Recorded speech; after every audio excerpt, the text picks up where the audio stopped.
ಎಲ್ಲರಿಗೂ ನಮಸ್ಕಾರಗಳು. ನಮ್ಮೂರಲ್ಲಿ ದುರ್ಗಮ್ಮನ ಜಾತ್ರೆ ಇತ್ತು, ಹಾಗಾಗಿ ಊರಿಗೆ ಹೋಗ್ತಾ ಇದ್ದೀನಿ.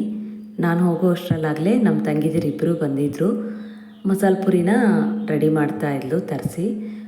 ನಮ್ಮ ಮನೆಯಲ್ಲಿ, ನಮ್ಮ ಅಮ್ಮನ ಮನೆಯಲ್ಲೂ ಕೂಡ ಹೂವು ಕಟ್ತಾರೆ. ಅವರು ಕೂಡ ಹೂವು ಕಟ್ತಾಯಿದ್ರು. ಜಾತ್ರೆ ಅಲ್ವಾ, ಹಾಗಾಗಿ ತುಂಬ ಹೂವು ಬಂದಿತ್ತು. ಹಾಗೆ ಮಕ್ಕಳ ಜೊತೆಗೆಲ್ಲ ಚೆನ್ನಾಗಿ ಎಂಜಾಯ್ ಮಾಡಿದ್ವಿ. ನನ್ನ ಸೊಸೆ ಇವಳು, ನನ್ನ ಮುದ್ದಿನ ಸೊಸೆ.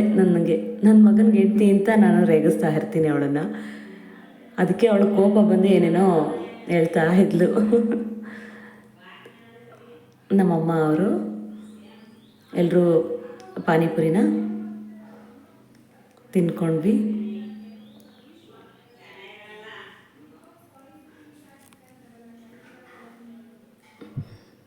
ಮಸಾಲ ಪುರಿ ಪಾರ್ಟಿ. ಹಾಗೆ ಮಕ್ಕಳ ಜೊತೆ ಎಲ್ಲ ಆಟ ಆಡಿಕೊಂಡು ಸ್ವಲ್ಪ ವೀಡಿಯೋ ಮಾಡಿ ಇನ್ಸ್ಟಾಗ್ರಾಮ್ಗೆ ಸ್ವಲ್ಪ ವೀಡಿಯೋಗಳು ಮಾಡಿ ಹಾಕ್ತೆ. ಅವಳಿಗೆ ಖುಷಿ ಈ ರೀತಿ ಎಲ್ಲ ಡ್ಯಾನ್ಸ್ ಮಾಡೋದಕ್ಕೆ ಎಲ್ಲ.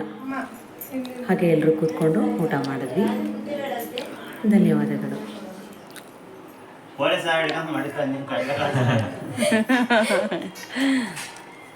ಬುಧವಾರ ಹೇಳ ಮಾಡಂತ